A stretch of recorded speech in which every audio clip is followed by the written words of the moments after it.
ఈ రోజు మన భారతదేశ పరిస్థితి ప్రపంచమంతటా చెడ్డ పేరు వస్తుంది. ఎన్నిసార్లు చెప్పినా ఎయిర్ ఇండియా యాక్సిడెంట్ అయినప్పుడు 270 మంది చనిపోయినప్పుడు ఈ యంగ్ రామ్మోహన్ నాయుడిని రిజైన్ చేయమనో ఆయన చేయడు. మోదీ గారిని తీసిమంటాం, ఈయన తీయడు. దేశం కాలిపోయినా పర్వాలేదు. 200 కంట్రీస్ నుంచి వచ్చిన ప్యాసింజర్లు ఫ్లైట్లన్నీ స్తంభించిపోయి 1000 ఫ్లైట్లు క్యాన్సిల్ అయిపోయి ఎక్కడెక్కడికో కనీసం లండన్ వెళ్ళలేకపోతున్నారు, ఢిల్లీ నుంచి కానీ, బెంగళూరు నుంచి కానీ, చెన్నై నుంచి కానీ కనెక్టింగ్ ఫ్లైట్స్ కదా, ఎక్కడికి వెళ్ళగలుగుతున్నారా? ఇంకెంతకాలం ఈ అవినీతి అన్యాయం?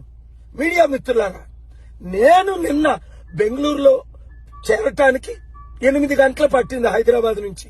ఈ రోజు ఇక్కడ పనులు చూసుకొని రాత్రంతా ప్రయాణం చేస్తూ మళ్ళా రేపు ఏపీ హైకోర్టులో ఉండాలి.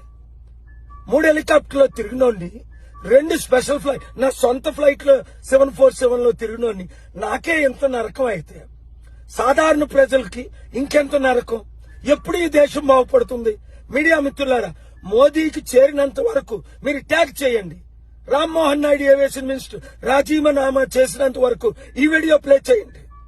లేదా దేశం స్తంభించిపోద్ది. 5,000 టికెట్ 50,000 ₹1,00,000 అయిపోయింది. అందుకనే నా లెటర్ మోదీ గారికి ఇచ్చింది మీరు పబ్లిష్ చేయండి, చదవండి. ఎంత మంచి సలహాలు ఇచ్చాను.